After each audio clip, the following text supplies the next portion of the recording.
going on, everybody? Welcome to the first episode of the InfiniBitz podcast, where we talk about everything nerd culture, from games, movies, tabletop games, comic books, whatever we feel like talking about, really. I'm your host, John Handler, and this, my cohort, my co-host, the Warlock Supreme, Mr. Jeremy Blos. Hello everyone, how's it going? We're here to talk about all our fun times with video games and nerd culture and that stuff as a whole. Yeah. We, on the docket today, we've got our top 5 games of all time as an icebreaker so that you get to know us, we get to know you a little bit. Leave your top 5s in the comment. I'll start off. We'll go, we'll do like... We start at the bottom, our 5th going up. Oh, you wanted to go right from the top? You usually... No. We're going to go 5 to 1. Yeah, that's what I figured, yeah. We build the tension.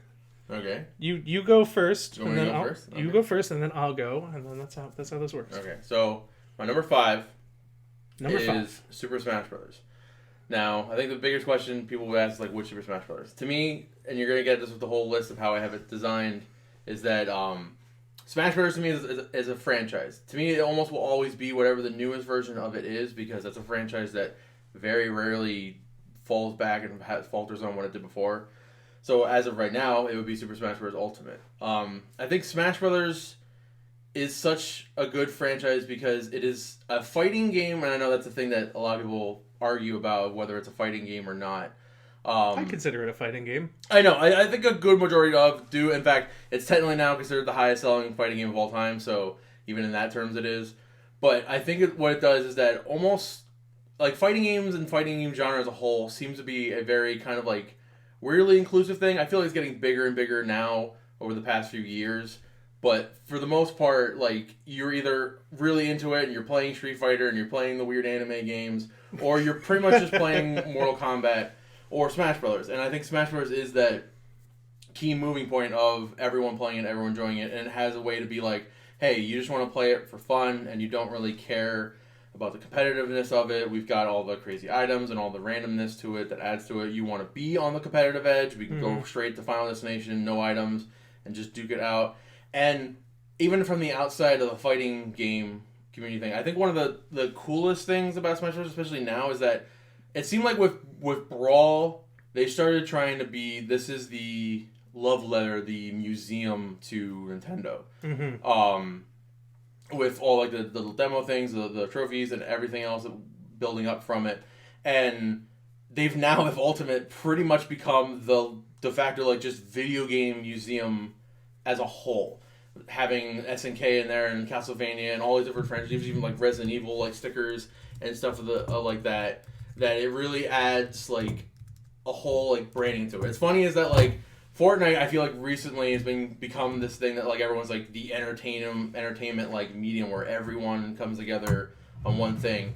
And to all be the honest, cameos and stuff too. Yeah, and I feel like Nintendo has the Smash Bros. Series as a whole has been that. They invented the cameo in video games. Pretty much for a long while, and then with Ultimate really stretching that to its own ends, that, like, it on its own as just a museum alone is, like, better than any other kind of thing, regardless. Adding the fact that Smash as a whole is just there's so much content, so much to do, so much craziness to it. They definitely have fun with everything they add into it. He definitely shows that Sakurai really cares about every individual character he releases, that he, like, will have whole new, like, mechanics and, like, almost gimmicks to that character that is only to them and will never be used again at all in the rest of the game. Absolutely. And I think that's such, like, a unique thing that franchise has, which is very Nintendo and is very part of the video game thing. Like, it's one of those things where, like, I'm hoping that when we get to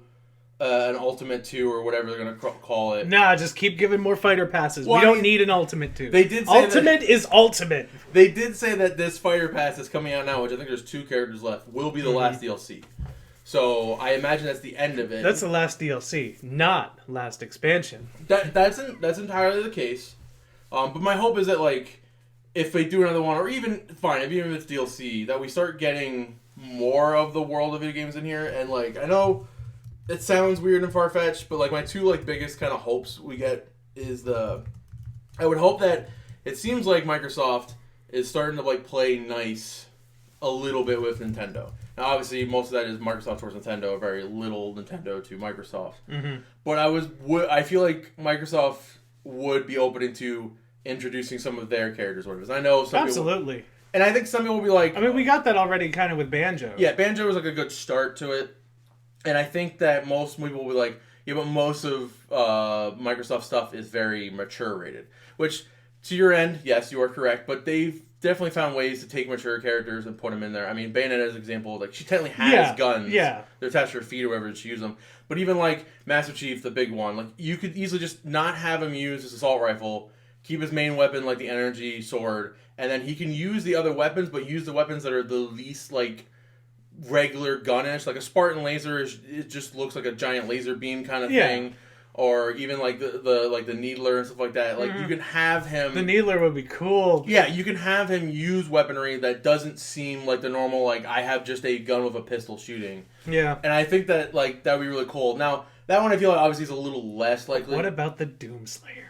See, and that's the thing that kind of brings up too is now that them owning it that like people want the Doomslayer and stuff like that. And the Doom guy is another example of like there are enough things in his catalog that he could use that doesn't have to be just here's the pistol with the bullet because like the energy guns like the BFG as a whole like they're very much energy and like particle effects kind of a way which looks less violent than normal thing. Obviously they had thrown him down significantly not having like ripping people's heads off and doing that stuff, but I think that'd be really cool. And then the other one is just like does a gore kill on Mario. I would almost like if like they would do another Smash Brothers for it to be like Smash Brothers like called crossover and like maybe even bring that in, would be cool. To me the big one I'm looking is like Sega.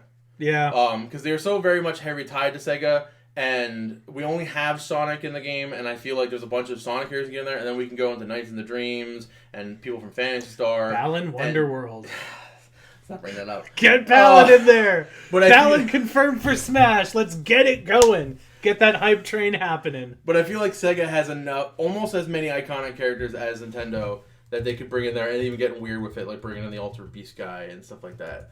So it would be really interesting and cool to add that to it. But as a wrap the whole thing out, yeah, that's why I think Smash Bros. is number 5 on the list because it is, even outside of a video game, just a cool piece of material and everything that happens. So that is my number 5. That's awesome. I mean, it's a cornerstone of the gaming industry, period. Like, we're... Oh my god, when did this game come out? 2019? Ultimate? Yeah. Well, no, I think... I think it was the end of 2018. It was... That's right. So we're at, like, yeah, close to 3 years. It's a little... Obviously, it's under that, but it's close to it. And again... I think it's at 23 million unit sale is the best selling fighting game of all time. So like it on its own. It's number 3 for best selling Nintendo game, isn't it? Well, yeah, on Switch specifically. Okay. It doesn't even just be Nintendo, just on Switch as a whole for the thing. But yeah, so it definitely it's got life. It's got life left in it. I mean, I would not be surprised if we got a Fighter Pass 3. I know they said it's the last DLC, but they could easily do another World of Light type expansion where they add in more stuff. It's never against Nintendo. I mean, they released the online mode to Super Mario Party like 3 weeks ago, like 3 years after the game came out. So yeah. I wouldn't be surprised. Who knows? So. Who knows? I'm gonna switch over. I'm gonna hit my top 5, and this is a very new addition to my list. I put a challenge out to myself. I have never played any of the Mega Man games. I've always wanted to be a fan of the series, but I've never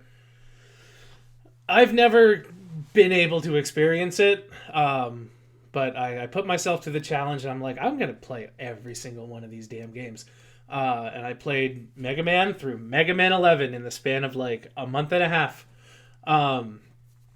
And number 5 on my greatest games of all time list is Mega Man 3. Wow. Okay. I'm very shocked by that. I love that game. I I played Mega Man 1 in like one sitting. I played Mega Man 2 and 3 in one sitting together. And I think it's because I played those as a bookend to my day. That 3 is so powerful. Because, to be fair, 3 has the coolest robot masters. Yeah, it definitely has some of the cooler ones in my opinion. Snake Man. Snake Man is awesome. Also, I believe Hardman is in that game, and that's hilarious. Yeah, he's in that. Okay, yeah. He's got punchy fists. Yeah, they're like weird, like things on his hands that just come out. It's the rocket fists. Yeah, they're so cool. But that whole game, like the level setup, and just halfway through a level at random, you'll hear the.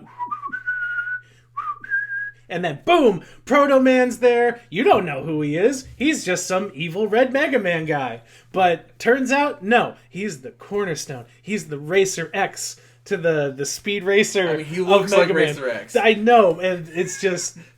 He's the cool anti-hero, like, introduction of Proto Man.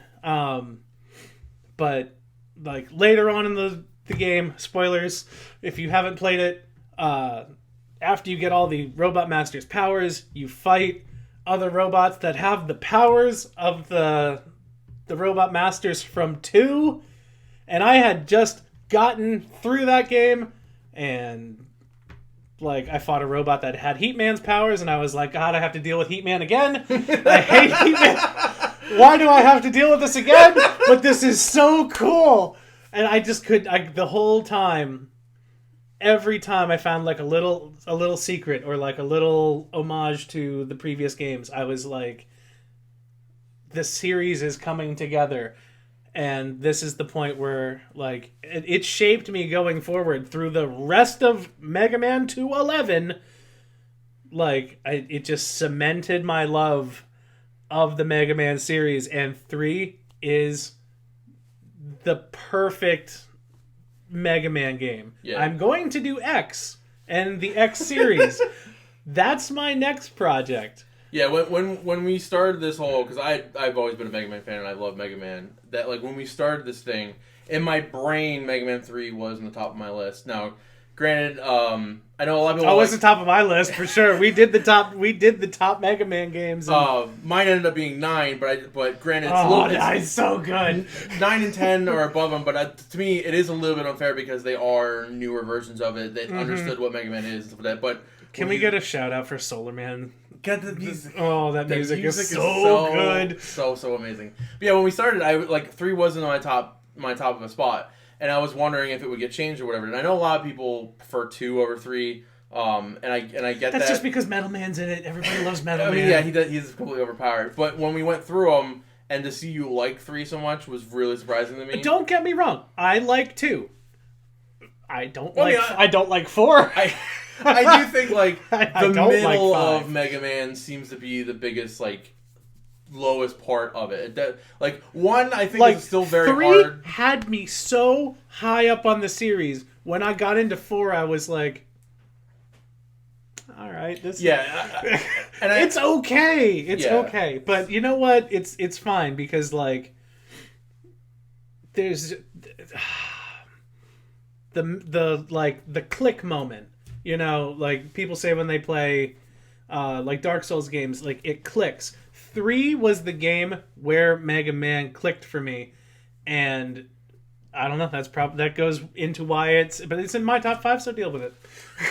It's my number 5. I'm glad to hear that. glad to hear that. Okay, so we're moving on to my number 4. Number 4. Now, just kind of like with Smash Brothers, where I kind of said that it is the kind of the franchise as a whole, and I'm kind of stealing that with this one as well. You're cheating. Even though technically there's only 2 to decide from, but it's Destiny. We'll talk about. Wait, you have Destiny at number 4? Yeah. Destiny is also my number 4, and I have them grouped together as well. Then we can kind of conjoin this as one thing. But yeah, like, and you'll see because we'll talk about the new season later on. But like, Destiny has become like a giant part of everything that I like and consume and things in video games for the past 7-8 years. Oh, it's overtaken my life. My wife hates me. when new Destiny content is out, she hates me. And she used to play. She has a Destiny tattoo. Yeah, she does. She gets mad. It's just that, like, I am very much not a fan of first-person shooters as a whole. Like, I'm no, you're an RPG guy. Yeah, I very much, like, if you put, like, a Call of Duty in my hands or a Battlefield in my hands, I usually am just like, these are kind of dumb, these are kind of boring. I just don't get into them. But you add space to that shit. Well, yeah, the space helps. And space magic. I just think, in general, it's just that Bungie, more than any other game company in the first-person shooter space, really understands how to craft, like, the gunplay and the AI and the enemies and how they move and how they interact and how you're supposed to fight them back and what they respond to the things you do. Because I remember before the Destiny 1 alpha started, that I remember I loved Halo. Halo was like one of the other games I really liked. And also made by Bungie. And then when I played maybe a month or two before that, I ended up the beta. I ended up playing Halo 4 and was really not feeling it. Was really not liking it, and I was worried that, like, all right, maybe I'm just completely done with first-person shooters now at this time. And I remember you were very down on it. Yeah, I was very much like worried that, like, I have all this hype for Destiny because I liked Bungie and I liked the Halo games, but maybe I'm done with it. And then as soon as I started playing that alpha, it clicked again. And I'm like, no, I understand now. I am not a first-person shooter fan. I am a Bungie fan. Yeah. And I feel like every gunplay thing they do is so much fun. That, like, throughout the whole time they've done with the game, from when it launched, where there wasn't a lot of content and the story wasn't there and there were a lot of problems with it, the game was still just so fun to play and go through that it did not matter. It didn't matter. I sunk hundreds of hours into the game before Taken King even came out. Like, I just had so much fun going from planet to planet, just doing bounties. You know, it didn't matter. I was replaying old story missions when I was bored. You know, we were finding ways to make the content happen. You know, we did raids. You know, back then we had Vault of Glass and Crota's End and whatever the Skolas was. That's the Prison of Elders. Yeah. God, it seems like so long ago. It was long ago. It was. We're almost on a 10-year. It's almost been 10 years since we have any of these thoughts and feelings for it. Like, and I hear all the time with, like, World of Warcraft and other games like that, like, the people who were there at the beginning, they saw things that no one else saw, and, like, they really understand. And, like, I never quite understood that, but with Destiny, we understand that now, because we remember when we would go to the Cryptarch with an exotic and decrypt it, and it turned into, like, a blue, and it was like, what the heck was that? We remember standing and looking in a cave and just shooting at it for hours and hours and hours and hours on end. I did that. I did that a lot. We understood the pain of going into a raid, losing all your ammo, and then having to wait 5 minutes to pop heavy synth just to fight again. Or going into a raid, playing through the whole thing and getting nothing but what you've already dropped in a game where random rolls did not really exist for that kind of stuff. Yeah, so yeah, it's interesting because, like, we're now. How many times am I going to get the damn boots? Is all I'm going to say. Is how many no matter what raid I do to this day, every time we go through, all I ever get is boots. And with the newest Destiny update, same thing. All the raid gear that I've gotten, it's just boots. That's crazy. It's all boots. But, like, the advancements it's made when we got the Taken King, and I feel like they now have a story crafted. Now, granted, I think the in-game story was pretty good, but then when it came to the lore stuff, it was unbelievable. The entire Books of Sorrow, which was Oryx and the Hive's history, is such an amazing piece of story that I feel like if anyone that I know that plays Destiny and wants to know a little bit about the story, that's always the thing I tell them about and explain to them about. And oh yeah, that gets you right in. It's such like a unique and very interesting story to how everything plays out. And we didn't know at the time, but really has been like the basis of all of Destiny's story almost going forward, because even today we're still dealing with Savathûn and Zivil-Wrath and the repercussions of Oryx and the Taken and all the things that he's done and stuff like that. And I think that really, really elevated to that game to something else, changing a lot of the gameplay, fixing a lot of the issues. And then I know a lot of people, when Destiny 2 came out, want to yell and whine and complain that, like, it's worse than Destiny 1, it's worse than Destiny the other. I agree that at the beginning of Go Destiny back 2, and play Destiny 1. Well, yeah. I dare any of you out there right now. Go back and play Destiny 1 for 2 hours and see if you can handle it. Yeah, because, like, I agree it's that... not the same. It's so much smoother in Destiny 2. Yeah, and I agree that when Destiny 2 launched, it was a little more casual-esque than it was more on the hardcore side. And again, it took them time to fix it and this and the other. But I think one of the benefit of this story as a whole too is that Bungie seems to be listening to everyone. That's the thing. Bungie is fantastic when it comes to that. And I understand PvP a lot of, side not so much, but we'll talk about that later. And I know I understand that a lot of people say that like they don't actually listen. They just say, "Yeah, we're hearing you," whatever, but don't actually do it. But I do actually like see many times where they are trying to change things and they're trying to fix things. They're hearing us. It takes time to find those workarounds. Yeah, and sometimes you can't please every single player all the time. Correct. But Bungie is doing the best that they can, and Destiny has survived this long, and it is killing it. And that's why it's both of our number 4s. Yeah, it's both our number 4s. Like we did not discuss this. Yeah, by the way. we did before. We didn't discuss. That just ended up That's a fancy coinky dink. Happening that way. But yeah, so like I said, also Mega Man is in both of our top 5s if you think about it. I mean, in a way, yes, yeah. I was like, wait a minute, what? And I'm like, okay. But yeah, and you'll see us. We plan later on to talk about the new season of Destiny because that's one of the things that we've been playing because it just came out this week. But yeah, we might hit that up on stream too sometime this week. Who knows? Yeah, so I definitely am very much like. I think it's a good reason why it firmly sticks at both our number 4s on our list. Absolutely. So because of that, does that mean we're going to jump right back into my number 3? Yeah. Okay. Yeah. Make it easy That's how it goes because it's you and then me and then you and then me. But... All right. Sorry. So my number 3 is Final Fantasy VI. Whoa. To some people, that's taking it to the SNES. To some people, that's Final Fantasy 3. Depending on how that all works. Weirdos. You weird people who think that's number 3. How Square Enix. Y'all know it's 6. You all know what the real number is. It was like, I want to say maybe 10 years. One of the things with Final Fantasy is I hear a lot of times people say that your first Final Fantasy game is your favorite Final Fantasy game. And I don't 100% agree with that statement. I get some of it and I do agree with a little bits of it. But I don't 100% because when I decided, like 10 years ago, I was like, you know what, I have never played an actual like Final Fantasy 2 completion. Like I had played a little bit of things here and there, and most of them just kind of like, nah, I don't really want this, whatever it is. But I made it my mission to start going through all of them. So I started with Final Fantasy 1, and then went through Final Fantasy 2, and then 3, then 4, 5, and then 6. Going through them all, I'm numerically. Numerical order. Technically, where I'm at right now is I need to play Final Fantasy 12. This is 10 years in the making. These games are long. That it takes me a while to get to, and it doesn't help the fact that Destiny is in your life. That takes up so much time. Destiny became a thing, and then also the 10 and 10-2 were such a like roadblock for me because I really didn't like those. But you should play Final Fantasy 12 on stream for everybody. I mean, I don't know. We'll find about that in the future. Listen, I gotta find time for these things. I don't have time for anything. But anyways, we'll make time.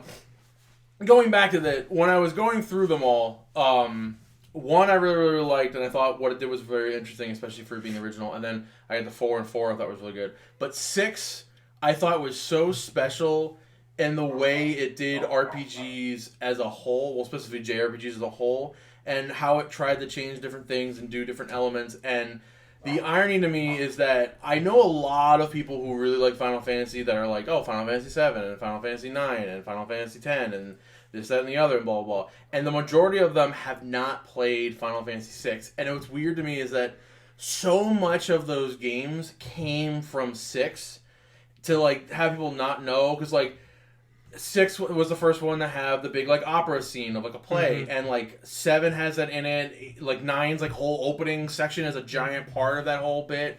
The, like, mech armors that they're in were first introduced in 6. And I feel like they have now become such a big staple throughout the whole thing. And I feel like the job system and the way it works of like putting on different espers, which are your like summons, and like learning the abilities, evolved into the materia system, which evolved into a whole bunch of the other ways that the game works and stuff like that.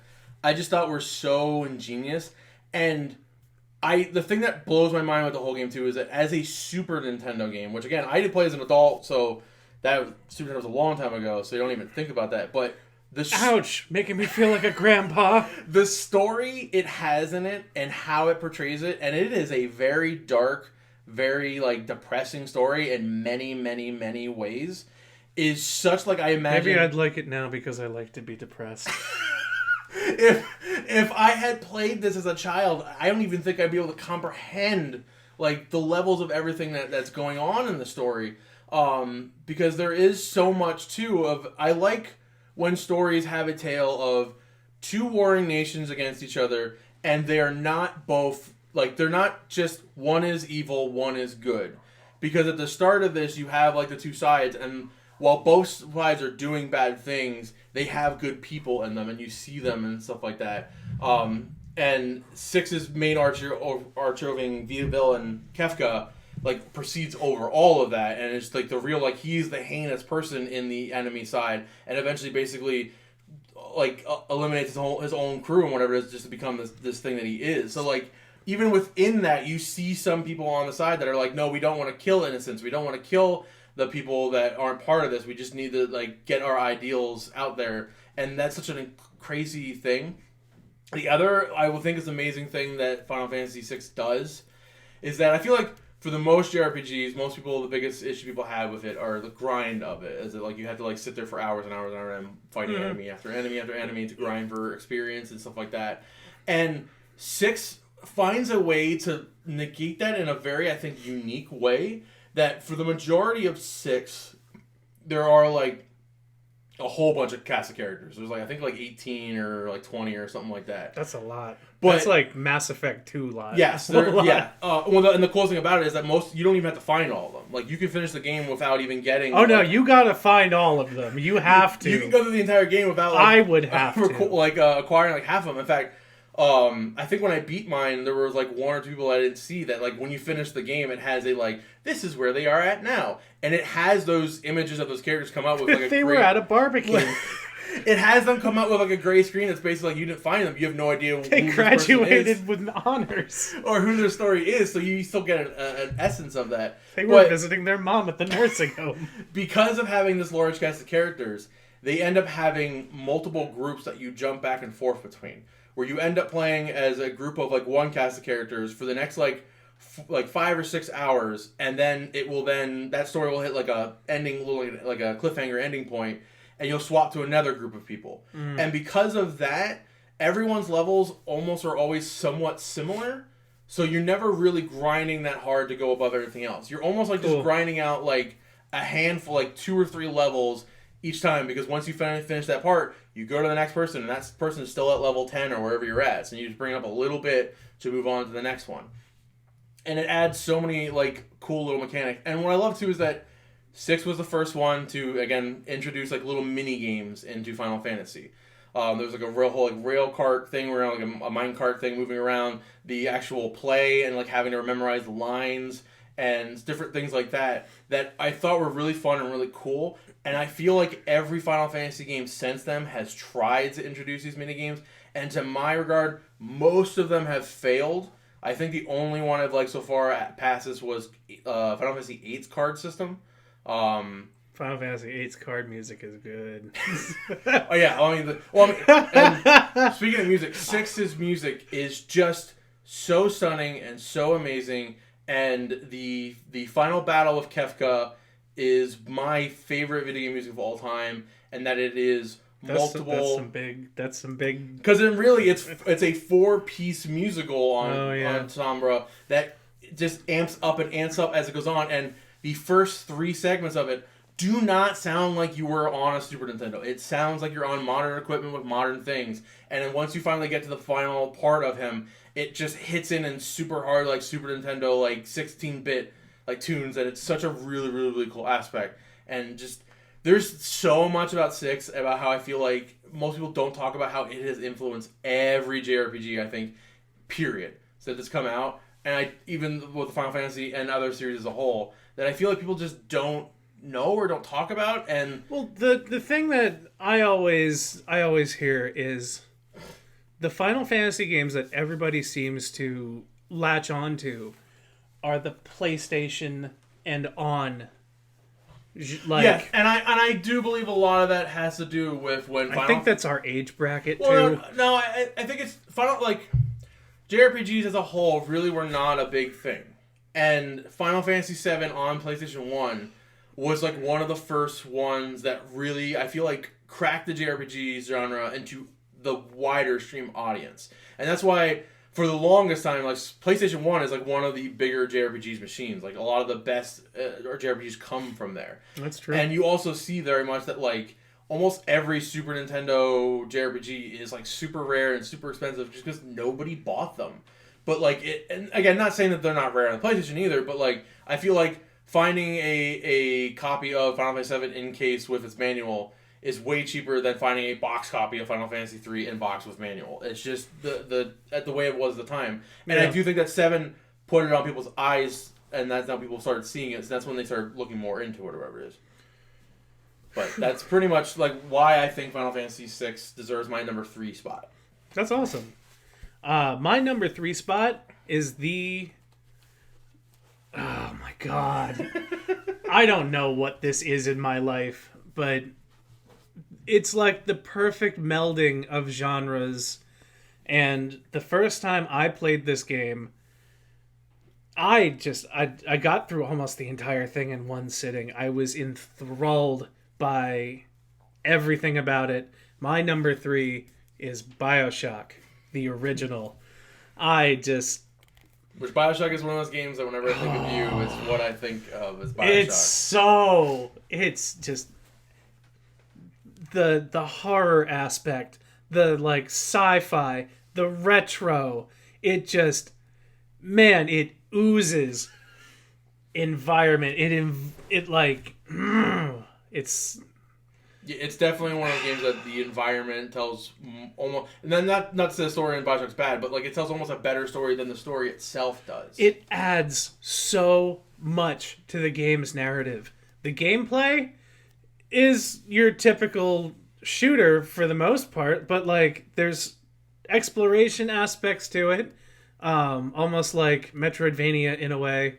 The mini bosses of like the big daddies roaming around, like there were so many like jump scares that didn't need to happen, but they happened anyway. It was a world that I wanted to learn about. Like I wanted to get in there, and like I listened to every single audio tape. I read like the fan forums online about like Rapture, and when there were whispers of 2 coming out, I was like, oh, we're gonna get more lore of this world. And the twist in BioShock.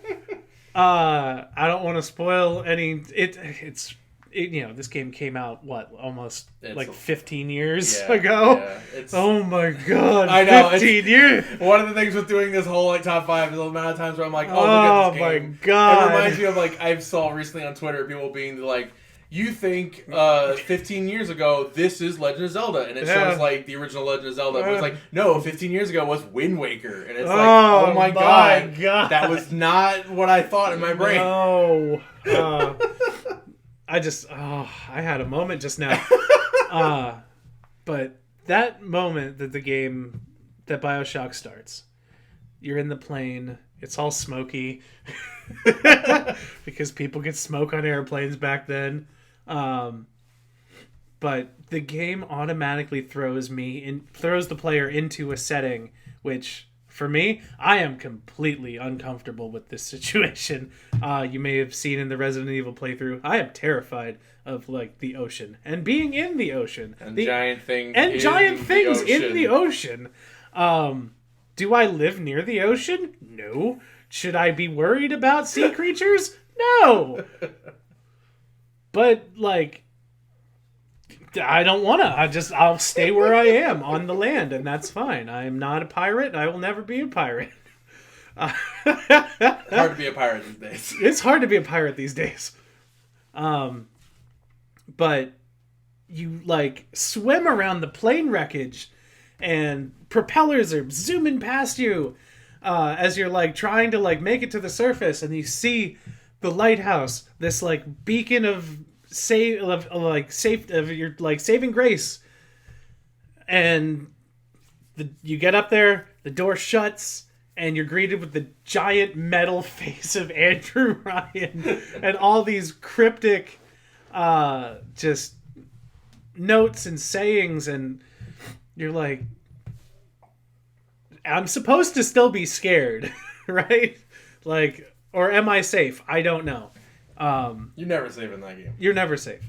But then you take the bathysphere, and you just see yourself descending, and then the screen comes down and plays I'm Andrew Ryan, and I made a city.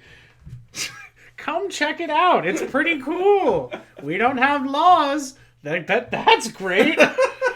That'll work out just fine. Nothing's ever gone wrong with that at all. You can do whatever you want. Don't worry about it. Everything will be fine.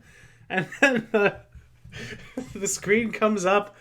You got the squid, and there's that like. The first time I saw Rapture, it blew me away. Because I'm like, this is beautiful. I would never live here. This is such a cool idea. And they've progressed that through the series with BioShock 2, introducing more lore about the Big Daddies and which they're such a cool boss idea. Also, the mechanic of saving or straight up murdering a child, you don't see that in games. And the first time I played this game, I was like, this is like some serious morality choices that you're making here. But just seeing how the place went to hell, and uncovering the mystery of Rapture, what Rapture is, the citizens of Rapture, the straight up craziness of some characters. Still, I have nightmares sometimes about Sander Cohen. Yeah, I feel like he's the one that everyone latches the most onto, of how twisted and like fucked up he is. When you get to that part in the game, it's just like you're worried about yourself, and you're getting powers and everything from the little sisters, and it's not until you get to that part where it's just like, man, now I'm really terrified for myself. Like, what is going on here? And then again, like I said, that twist at the end, it's still one of the best twists in games, right up there with Knights of the Old Republic for me. Like, Andrew Ryan as a character is still so completely complex, and Atlas and the character that you play, Jack, and they're just this whole like trinity of characters, and how they play off each other is so cool. I want more BioShock. Please get on it. I'm asking for it now, please. Do you want more? I don't want more Rapture. Okay, this is going to ask, like, do you want us to go back? Do you want us to go more, like, wherever we want, to a new fantastical area? I want to be wowed again. When I played Infinite, I was wowed. It's the same basic setup, and that plays into the story of what Infinite is. But much the same way, you get to the lighthouse, but instead of going down, this time you go up. Yeah. And then you break the cloud layer, and I had that same awe feeling that I did the first time I saw Rapture. This time on Xbox 360. Do you want it to be? See, my problem with Infinite was the fact that it was more of an action game. It basically, like, to me, Bioshock 1 was way more of a survival. It like, was definitely more spooky-ish. survival, but it did have... Because the problem, once I got to halfway through Infinite, I felt like it was just basically get to encounter and shoot a bunch of dudes, get to encounter and shoot a bunch of dudes, get to encounter and shoot a bunch of dudes. I think that has to do with the environment in Infinite. It is a brighter place. It is more of that. Because you had, in Rapture, these people were, like, mutated from their abilities. For the most part, in Colombia, it's just angry white people. And that's... No. Oh, yeah. That game is uncomfortable. Yeah. I remember the opening bit. I did like a lot with the apples or whatever. Oh. That game's uncomfortable. I am not a fan of you're fine with like Bioshock 3 or 4, whatever they call it when it comes out, being more action? Or do you want it to be more Red Dead? I'd be fine if it was more action if it fits. Okay. For me, the thing that, again, what draws me to Bioshock is that world and that environment. Okay, so I was actually... I'm fine with the action in Infinite. Mm-hmm. Because it fits the story. Like, you have an entire floating city after you of these, like religious nut jobs. And that's your main enemy. I personally like the horror genre more than what they were going for in Infinite. Mm-hmm. But the companionship of Elizabeth in Infinite is what kept me in that game. I think it is its strongest tie, which is why I think that, like, now granted, you could also argue because Booker DeWitt, that's his name, right? Doesn't really have a face. Troy Baker himself. Doesn't really have a face that, like, Elizabeth is always, like, whenever people think about Bioshock Infinite, it's Elizabeth. That's the first thing that comes into mind. Which is weird because in original Bioshock, I feel like the first thing that came to mind were the big daddies. It was the big antagonist, the big everything. That's why you play a big daddy in 2. Yeah, which is exactly why you do that. And then 3, like, I know the is the bird called Big Daddy? What is the bird called again? I forget it. But, like, Songbird. The songbird is, like, supposed to be the main big thing that you think about with that game, but nobody thinks about that. So the next game we're going to play as a bird. There you go. Now we're a bird. We're the bird people. Bio squawk. But yeah, so Elizabeth definitely wasn't the best thing about it. What do you think, to its core, makes Bioshock? Is it just the plasmids? Is it the fantastical world? Is it, like, the fact of, like, challenging political views? Like, what do you see is what makes Bioshock? I was gonna say those are the top 3 topics that came to mind. Okay. It's having the interchange of the gunplay with the abilities. Okay. We get that in other games. We get that in, like, Destiny, for instance. Like, you have your powers, you have your gun. But it's that fantastical world, that setting, that it just constantly evolves in every single one of the Bioshock games. The first one, you start out in your like medical area, and then you go to like a garden area, and then you go to Sandra Cohen's theater, and then it keeps evolving and changing the setting. You don't feel like you're in a city under the sea. But there's so many different places in that city under the sea. And in Infinite, you're in a city in the sky. But there's so many different little places in the city in the sky. Yeah, definitely. Like the change in the scenery, you don't feel stuck. There were times in Infinite where you did feel a little samey. But most games you have that problem with too sometimes. But and just like the storytelling in Bioshock, even though the original and Infinite are kind of like Infinite breaks down what the storytelling is. Like, that's that game's twist. Yeah. But That's the essence of why it's your number 3. And we need to, just game storytelling in general is why BioShock is so good to me. I have so many good memories. So many horrifying memories too. But yeah, the original BioShock, my number 3.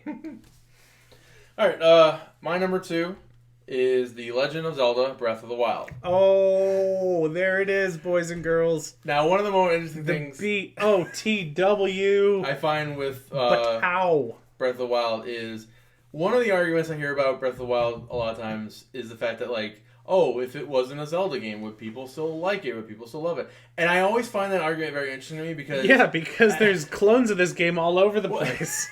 It's not even just that. As John knows, I am not a Legend of Zelda fan. Hates it. The majority of Legend of Zelda games I have played. There are very few I have not. I haven't played Skyward Sword. I haven't played any of the DS ones. But I have played the original one. I've played 2. The only ones I've beaten were the original Link to the Past and Link's Awakening. But I have played all of them. And some of them multiple times trying to get into them. And I just can never vibe with the series. It makes you feel bad as a Nintendo fan that you don't like one of the pillars. It does. I would call myself a huge Nintendo fan, like a Nintendo fanboy. But they're biggest you're a Nintendo fanboy because obviously Mario's the biggest thing. Biggest internal Nintendo fanboyism game is Zelda, and it's just never vibed with me, and I've never understood it. It's because it's fantasy. I don't think it's that. It's just to me, a lot of them are there's too much formula, and there's too much just going through the motions to get to the next part, and less of just oh, this and the other. The gameplay itself doesn't suffice it, which is the main thing that Breath of the Wild has more than anything else, is that it makes sure that the gameplay is the front and center thing, and the ideal of exploration is so good that it is and it was intended to be very much like the original Zelda, which the only reason I think I don't like, and I think the majority of people don't like, is that it is an old experience and it just doesn't age well. But it has that very much thing of not knowing what's around every corner and what happens if I do this, and then discovering these secrets.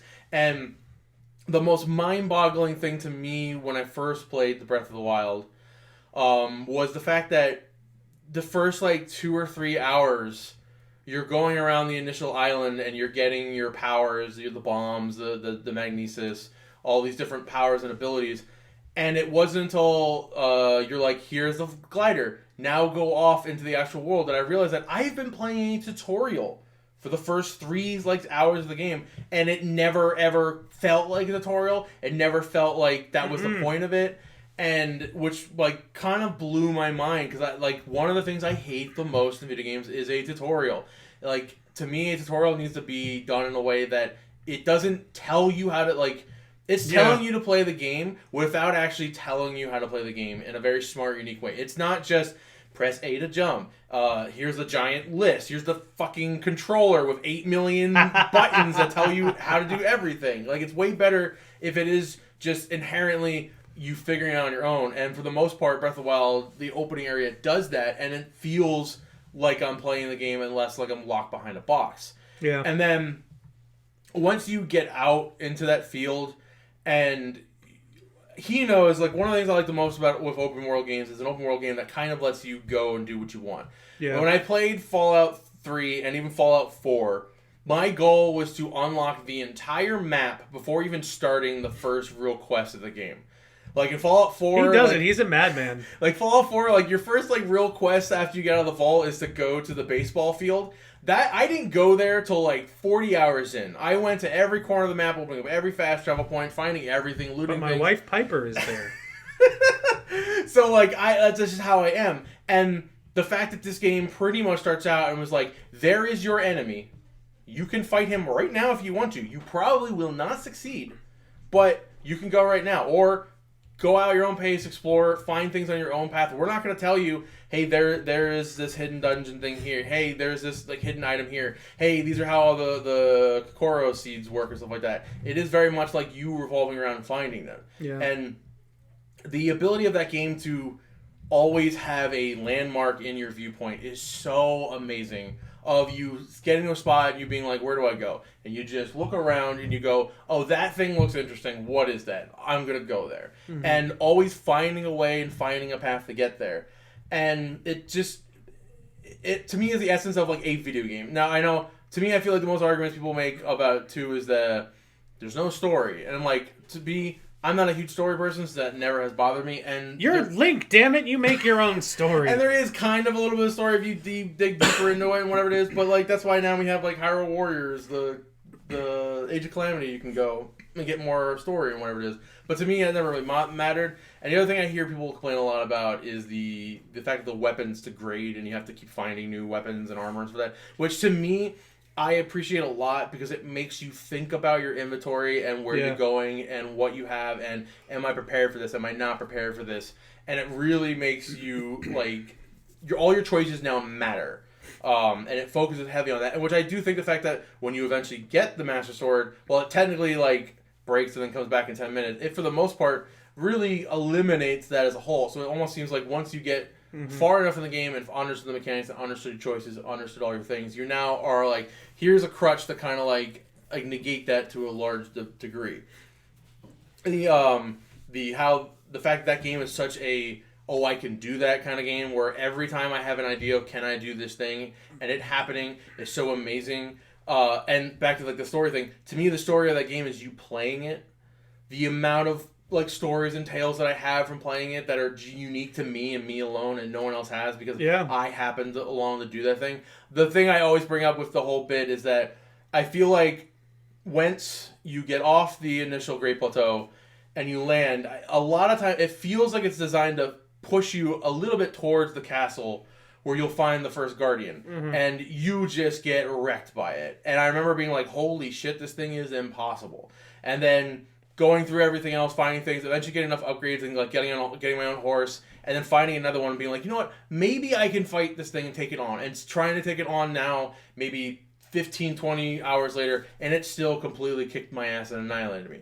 And then eventually getting stronger and more abilities, and then get to the point where I can fight them and very much be like, okay, now I can beat you things and fight you. And I remember that when I finally was like, all right, I've beat all the divine beasts, I have gotten pretty much every heart I need, all the stamina, all the equipment I need, everything I've done, and I've played this for so long. Throw down. It very much was like, here is Ganon's castle. There are like 10 different ways to enter, from the water, from the side, all these different ways to enter this castle, and you can go stealthily where it is. And I remember very much being like, no, I have been playing this game for like 90 to 100 hours, and I am so powerful and so strong that I am going to walk up the fucking entrance and walk the whole way. And I remember getting there, and you see the Guardians, and they immediately turn on you. Strolling in with the sunglasses on. And just, they shoot it, and I just perfectly knock back, and I'm just ripping them apart, and I'm just like, I have never felt more powerful in a video game ever. Then going from literal, these things are the most impossible things ever, to being like, I'm in your house, try and take me down. Yo! And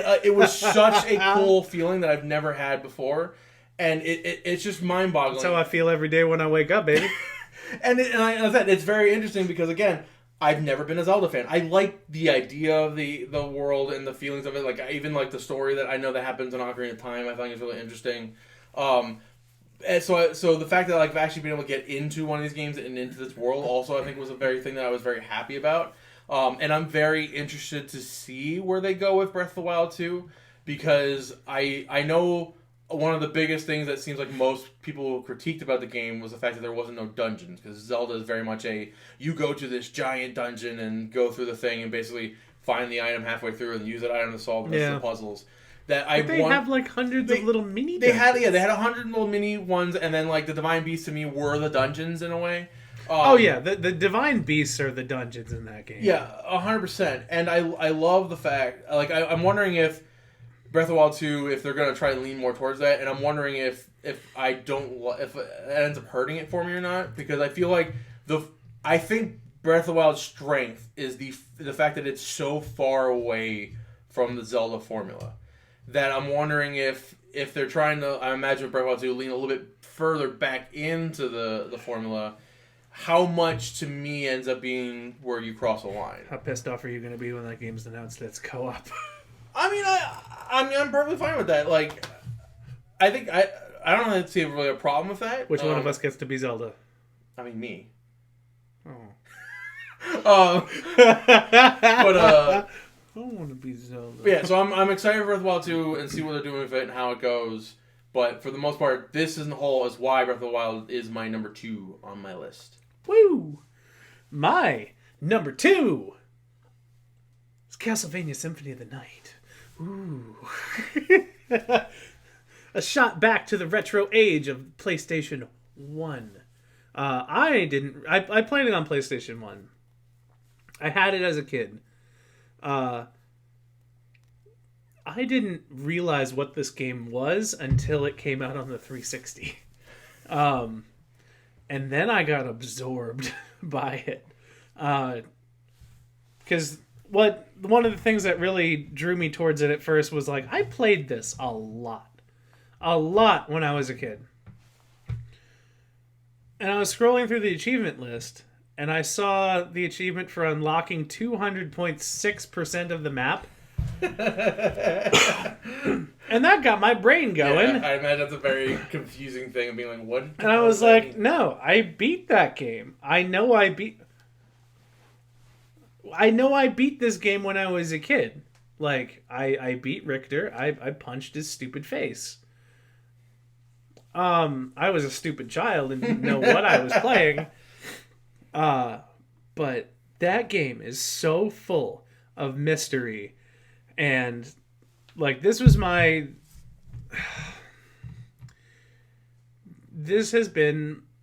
downloaded on every single system that I've had. Like, I have it on my phone. It's gross, but it's there. It's gross, but it's on my phone. Because, like, it's a game that I just keep coming back to. Like,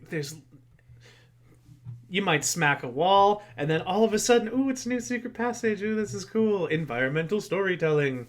Much like BioShock.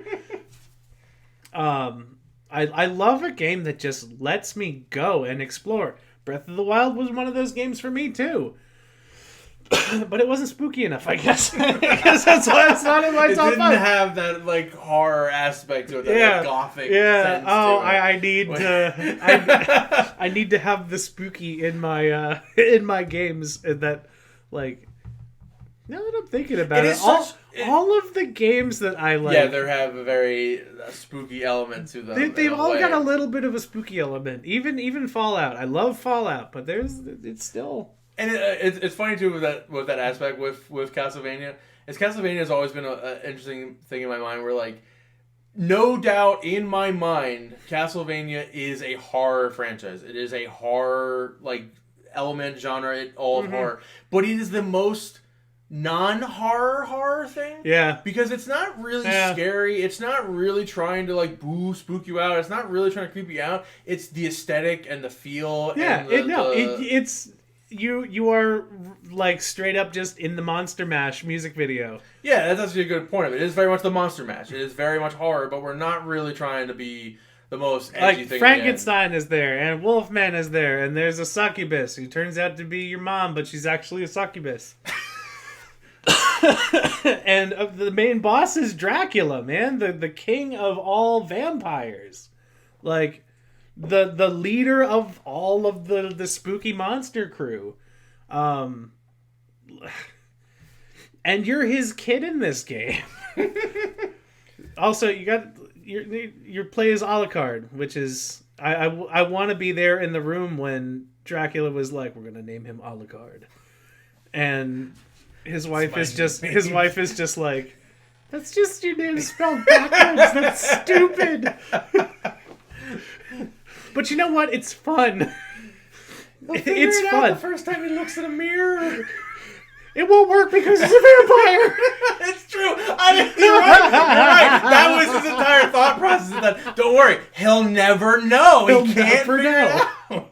He doesn't understand the concept of mirrors. Although Alucard is half human, half vampire, he might be able to see himself in a mirror. Anyways. No, that's really bugging me. I need to know. Somebody find out and comment that. Please. I need to know if Alucard can see himself in the mirror. If you've made it this far, you care too. But no, it's just...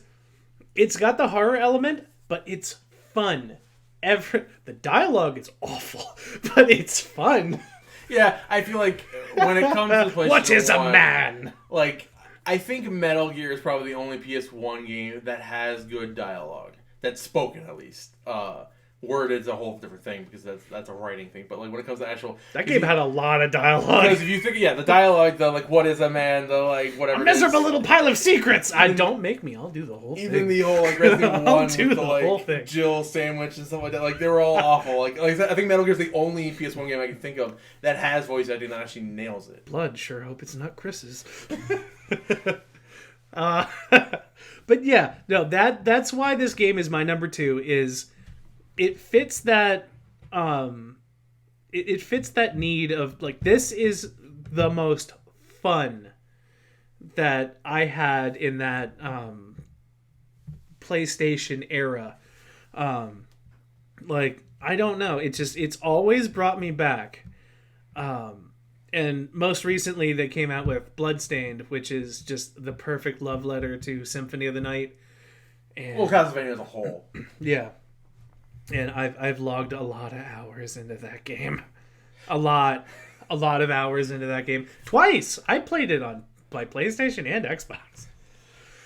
I've been thinking about downloading it on Switch as well. I have a problem. I have an interesting thing again with Symphony of the Night, that, like, I love Castlevania, and I love, like, OG Castlevania, like Castlevania 3. We're not gonna talk about 2.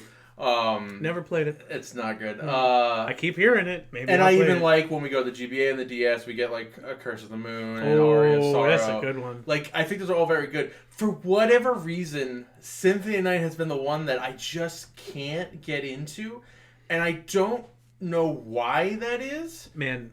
I know at least originally on PlayStation it was very much the load time. Is the fact that it's very much a game where it's like, if you die, you get punished, like, so hard, because it is such a, like, wait for that load screen of the, like, text of, like, you failed or whatever it is, and then the load back to the main menu, and then the load into your loading your thing, and then you're actually loading the game, and then actually getting to it, and it's almost like a 2-minute load time. And I know originally on PlayStation that was my biggest deal, was that, like, I just felt like every time I died it was, like, too much of a punishment. That was one of the coolest things for me when I was a kid. Like, all those load areas, they all have CD written in the middle on the top of the screen in the transitions.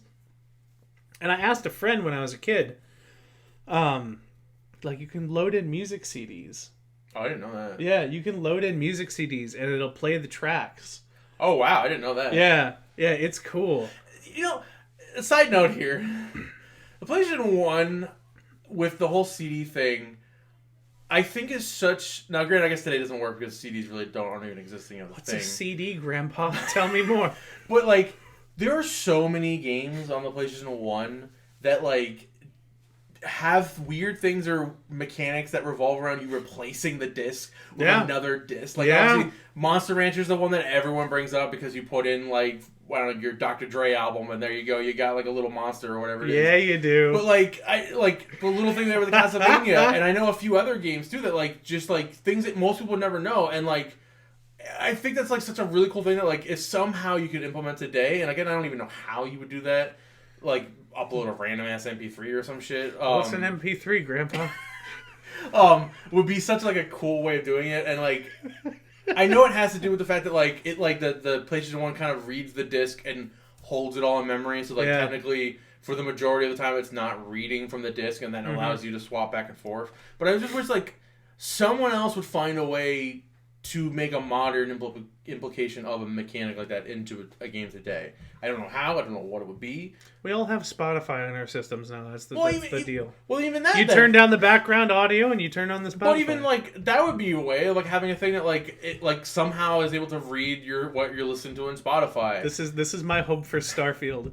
Is you get it. This is my hope for Starfield. You get into your spaceship and you can, like, Guardians of the Galaxy style, like, boop, boop, boop, boop. That would be dope. Yeah, and you can, like, upload music and you just cruise the solar system listening to... Yeah, that'd be dope. That'd be dope. Michael Jackson's Thriller in space. It's space thriller. All right, so that was your number 2. That's my number 2. All right, so now we're moving on to our number 1. Number 1's best games of all time. Number 1 for me. Ooh. Anyone who knows me, it is Super Metroid. I was gonna say Minecraft. I guess I don't know you at all. To me, Super Metroid is a perfect game. There are very few games in my mind that are perfect. This is the only one where even I have never really found anything about it that I do not like.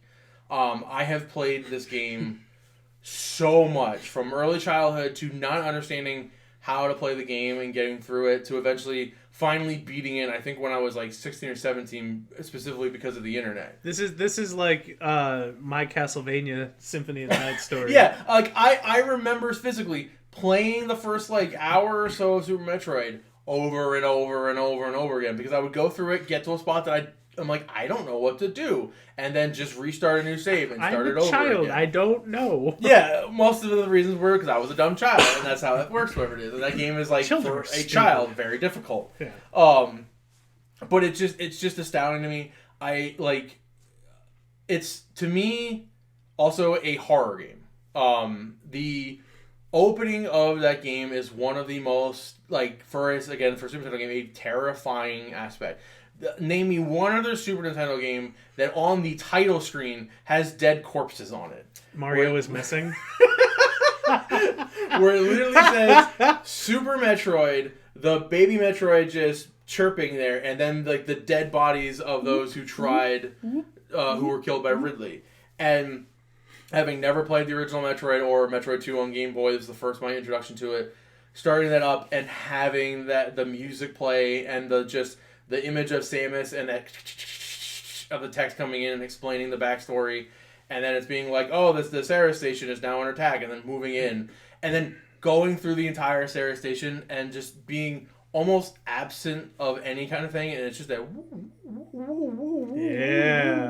going on, and you just go ominous, through it, baby. and it's very creepy and it's very like ominous, like you said, and then getting to the end. I remember as a child, oh look, it's the Metroid, and being like, I can't pick up the Metroid. I'm going to leave. I can't leave. Why can't I leave? And then seeing the eyes appear in the darkness, I'm like, what the fuck is that? And then really showing up and scaring the shit out of me, the kid. I remember when I was a kid, I turned it off for the first time because it was too much. Ooh, big like, purple dragon chicken. It was very much like, I don't like this. Was terrifying. I don't like this, or whatever it is. Yeah. But then going back through it, and no other game, I think, period, has ever done isolation like Super Metroid has, and the sound design and everything to it is just so perfect on its end of, again, you landing on Zebes, you get out of the ship, and you just hear the rain and the random cracking of the lightning, and it's complete quiet. You're taking me to it right now.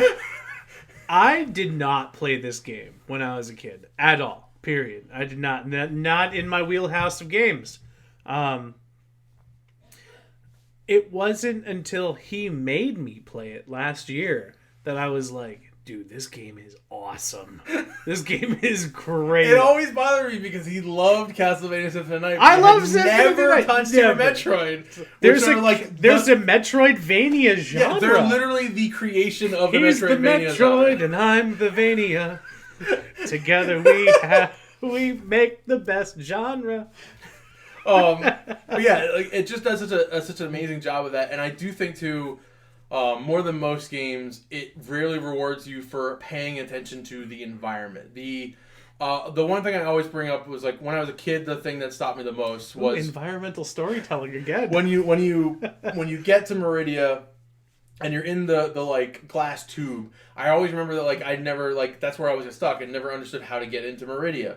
And once I finally beat it, I looked online and someone was like, oh, plant a power bomb, it breaks the tube. And I remember being like, well, that's the only thing I feel like is dumb, because then nothing here explains it. Until you realize that, like, there are multiple tubes you find of the same tube in the game that are shattered and broken, which makes you think, can I break this? And it happens again with, like, every spike you find is just moving and moving and moving. And the one area where the spikes aren't real, they're stationary. So if you are paying attention to every little aspect of the environment, you go to rooms and it will tell you everything. It's one of those funny things where, like, a lot of Metroid games, even modern Metroid games, you get to a point where, like, you start aiming and firing in areas and finding things, and people are like, how did you even know that was there? It's just like, I have been trained to understand, to observe this environment and see like, oh, here's a room that's completely symmetrical except for this one little block. It's probably something there, and it usually is something there. And the way it, again, teaches the player how to play the game without telling them. And the fact that the spine, I always say this wrong, the shine spark. I always say Spine shark. I always say spine shark. The shine spark and the wall jump are not necessary to complete that game. It is if you are a speedrunner. Oh yeah, there are huge aspects to it, and then again, if you like are a speedrunner or anything, they are the only movements you're using in that damn game. And this. But but it's, I think it's so amazing. I think, and the one argument I see a lot of people bring up, and I agree with, but to me, I actually like a lot, is the game is very, very difficult.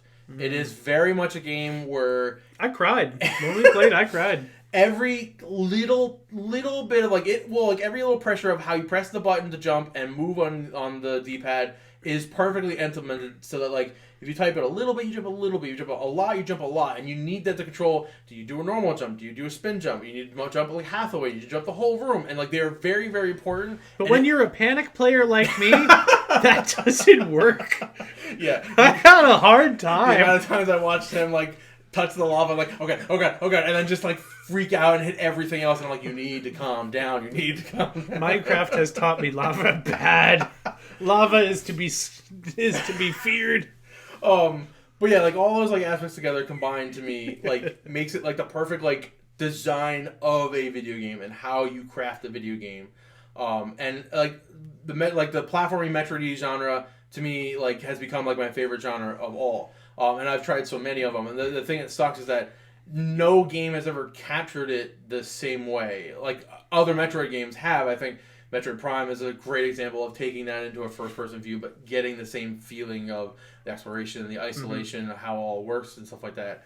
But even like, I've played Ori and the Blind West, which I like. I've played Hollow Knight, which I've liked. I've played Axiom Verge, which I've liked. But none of them, like, I get this whole like, oh, it's Metroid. You're gonna love it because it's Metroid. And I play it, and I'm like, it's there, but it's not really Metroid. And also, really all of those games, it's like, it's Metroid. It's a little too cute. Well, Axiom Verge isn't, but we'll go down another route.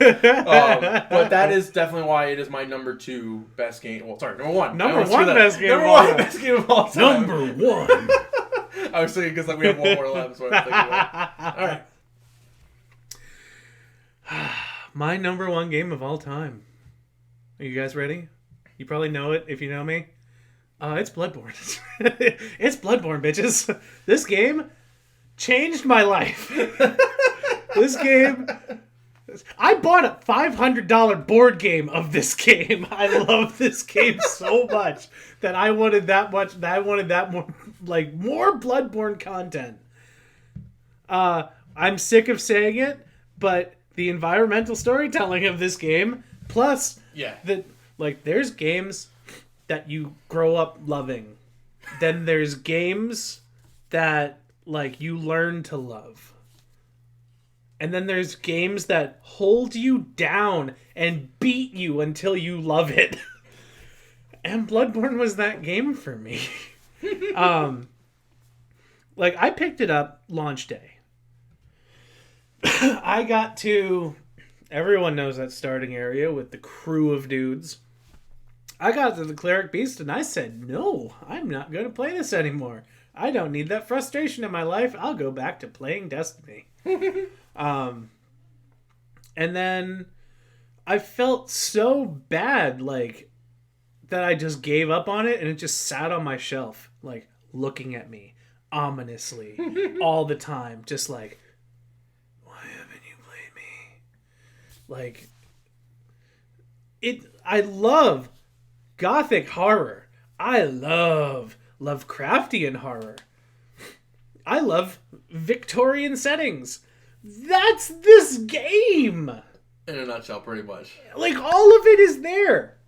That is the setting. That's the storytelling. I love finding out a story by exploring through the environment. I mean, I think both of our lists are nothing but that. Well, So, yeah, a lot of it, yeah. game developers, if you want to impress us here at InfiniBitz Games, environmental storytelling is where you start out. Well, and I think a lot of it is like, and you'll probably hear me a lot on this show say that like story to me is never a thing I care about. Like whenever I play a video game, it is always the game first, more so than anything else.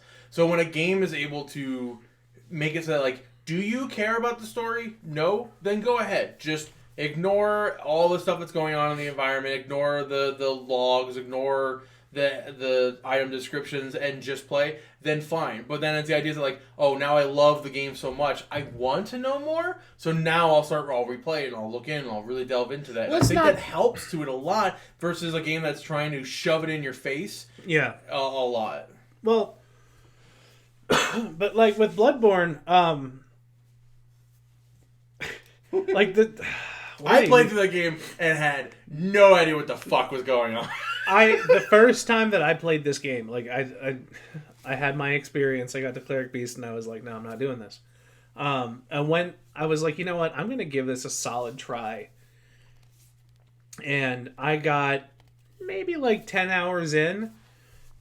I hadn't even gotten to the forest, which is like maybe around the half-ish waypoint. Yeah, I'd probably say that. Maybe a little bit before the halfway point, but I had watched a video of like Bloodborne lore because at this point I was getting hooked. It was just it was in my mind like some Lovecraft monster, just like you should be playing Bloodborne right now. Like forget painting, forget like your job. Play Bloodborne when you get home. Ignore your wife and family. Play Bloodborne. It still does. It still does that. It's just really big now. It's a whole extra part of me. But like, I was watching a video because I was enthralled by it, and I was like, they started talking about characters and like side quests, and I was like, there's side quests in this? What? There's items that like cause bosses to do other things while you're fighting them that make the fight easier or harder depending on how many times you use that said item. I was like, this is like everything I loved about Castlevania, but like really hard and really dark and really gothic. And it was like where Castlevania is fun, it's bright. Bloodborne is the negative soul of that like horror genre. Like when I saw the first trailer, I was like, oh, I'm down for this. I don't know what kind of game it is, but I'm down for it. That's why I bought it day one. But then I figured out what kind of game it was, and I was like, I can't commit to this. But I gave up on that at that point, and I was like, you know what? I'm going to do this right. I deleted all of my saved files, and I was like, we're going to go again. Third time's the charm on this. If I'm starting to feel it. I'm getting that love for this game. I was going to start playing at some point, but then I ended up losing my job. And it was at that moment that I was super depressed, and Bloodborne was there, of all things, to really like, Bloodborne picked me up. Like, my life was that bad at the time that I was like, you know what, Bloodborne makes me happy. But like, it taught me to like work through the issues that I was having. It pushed me to become a better player at it. And it changed my mindset of how that game works. And like, it hit that click moment for me where I was like, I'm in it to win it. This is my game now. Yeah. we've talked a lot about this fact that Bloodborne, I guess technically Souls game in general, but like Bloodborne seems to be the one that everyone is like around the most. That there are so many stories I hear all the time of, I played it, I hate it, it's not a game I want to play. Alright, fine, everyone keeps talking about it, I'm going to try it again, I hate it, I don't want to play it again.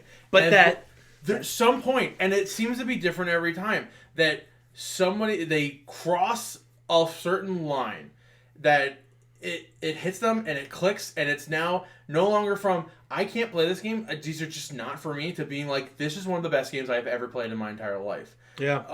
It did for me. That is exactly. And I hear that so often. And the weird to me too is that it's never been the same point. They've always been different points. Yeah. So I don't even know. For me, I had to be at like my lowest low. That was like, everything I'm experiencing right now, Bloodborne is better. But it's always one of the interesting things to me about the franchise, about Bloodborne and the Souls genre as a whole, is that it does seem to be one of those things. I feel like one of the few cases that we weren't living around each other. I think you were living in Philly and I was in Florida at the time when Bloodborne came out, so that we weren't around each other when we played it. I got it at launch because I remember hearing so much about Dark Souls and I wanted to play them, but my brain was like, oh, I need to play Demon Souls, then Dark Souls 2, and blah, blah, blah, blah.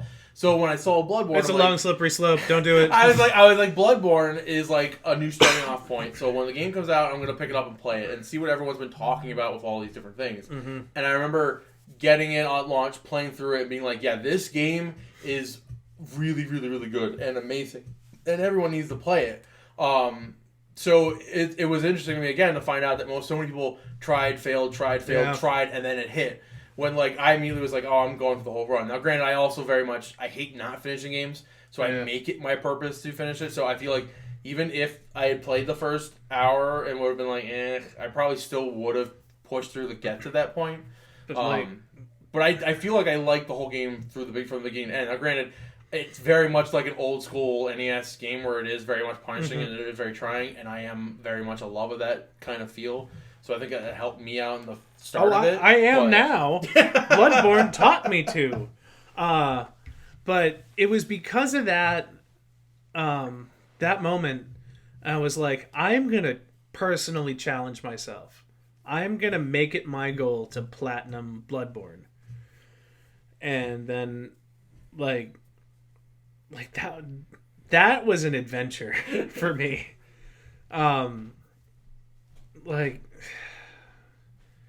Platinuming Bloodborne makes you go through things that you can just totally miss. You can play Bloodborne 20 times. You're not going to see it. You're not going to see what Bloodborne is. I recommend that if you are into Bloodborne, if you like that kind of genre, go for the platinum. Use guides if you have to. It doesn't matter. If you want to experience what Bloodborne is to its complete, what makes Bloodborne, try platinuming it. Because you will basically see everything that this game has to offer. There will be times when you will want to rip your face hair out. Well, that's why I kind of like going through it once without anything and then going through with the platinum. Yeah. Because when I beat it the first time, I finished it. I didn't do the whole umbilical cord thing. I didn't get to the end part of whatever it is. Yeah. And I'm like, oh, wow, this game was really, really cool and stuff like that. And then the next several months seeing, this thing and that thing and being like, I don't remember any of that and this and the other. And I remember that, I want to say it was a year after the game had come out. The DLC had already been out. Yeah. The DLC was on sale, and I remember buying the DLC, and then it was like, how do I access it? And then I looked online, it's like, oh, go to this thing and do this thing. So I was like, I think I know where that is, so I loaded up one of my saves right before the end boss fight, went to go where I thought that was like, oh, okay, I found the path because I'm going down a whole area I didn't see before. Went through, fought like 3 other bosses, got to the end of it, and was like, where's, like, I thought there was something else that look up. That was not the DLC. That was just an entire area of the game I had never seen before and never experienced. So a year later, I had a whole another, like, 5 or 10 hours of a new game that I didn't even know existed. Yep. And that was the Upper Cathedral Ward, wasn't it? Yeah, well, yeah, and then when, I think it was, like, 2 or 3 years ago, me and him wanted to hang out more, so we decided that he was going to help me platinum it. So I came back to his house, like, almost every week, playing it over and over again and helping me go through it. And again, seeing so much stuff that I hadn't seen before, didn't even know about these things and this and the other. And I like the fact that you will not see everything. And I like the fact that you could finish that game, be like, I'm done with it, and never come back to it. And there's a lot of stuff you miss, and that's fine. But, like, it is very much a, like, I want to come back, see more. I want to do this. And it definitely seems And that's like, what drove me back to it, was I wanted to see everything that Bloodborne had to offer. To this day, I still haven't done every type of chalice. That kills me. I want to go do that. Like, I keep saying, like, I'm going to turn my PlayStation 4 back. I'm going to hook my PlayStation 4 back up, and I'm going to play through Bloodborne and do all the different types of chalices. Maybe someday. I mean, I've only beaten it twice, and I still, like, have kept it on my PS4. And then when I got my PS5, it was the first, like, essential title or whatever it is that I made sure to re-download it. And I still have it on my PS5, so that if any moment randomly I'm just like, I'm in the mood, I just want to play this, I'll pick it up and play it. Even after playing Demon Souls and playing a bunch of Dark Souls 3 and watching people play Dark Souls 2, and I've played, like, The Surge and other ones that are like it, Bloodborne still does somehow far succeed all of these things. Yeah. Like, it was my slippery slope into these damn games. Like, I platinumed that, and then I had gotten Dark Souls 2 for, like, a super stupid, like, sale. It was like $4 on PlayStation or whatever, but I was like, oh, I have Dark Souls 2. Maybe I'll platinum that. And then that was frustrating. So then I got Dark Souls 3 and I was like, well, maybe I'll platinum that too. And then 1. They're all getting platinumed. Like any Souls game, I'm trying to do it. Like, that's my love now. I don't go that far in games, but Bloodborne was my first, and god damn it, I want more. Like again, the Bloodborne board game came out. That's more Bloodborne content for me. Like, I'm painting the miniatures. Because it's like, oh, I remember when you killed me so bad. And it's just like, oh, this was my favorite weapon guy. But I want to surround myself with everything that is that game. Because I love it so much. It is the culmination of everything that I've been talking about on my lists. From, like, the exploration to the story building on itself to even in Mega Man 3 when I said that, you know, you fight reprises of old bosses. That's what the Chalice dungeons are in this game. It's like my entire top list in one game is what Bloodborne is for me. And that's why it's number 1. Like, that is my perfect game. If I could live in a world, it would be the Bloodborne world. I don't know if you want to live in that world. Okay, it would be Pokemon, but still. It would be Pokemon. Everybody, like, if you could live in a video game world, what would it be? You know it's Pokemon. I don't want to be Pokemon. I got, like, 9-year-olds trying to steal my money every time I throw Pokeballs at me. I just want to go to the store. I want to buy paper towels because my little every time his 9-year-old sees me, apparently I'm forced to walk towards him and be like, "What a Pokemon fight! I've got 3 Weedles." I am a grown-ass man with a Pangoro that is level 100. It's got Iron Fist, so all of its punch moves do an extra 25% damage. Don't even come at me, kid. I will wreck you. Anyway, so that was... I also really like Pokemon. That was your number 1? Yeah. Now, so those were our top 5s. Now, granted, this has gone on a lot longer. Oh, yeah, it is. Than we expected. Yeah. So we're probably going to wrap it up here. We were going to talk about Resident Evil with what we've been playing on. Say you have 3 words to describe Resident Evil 8. Go.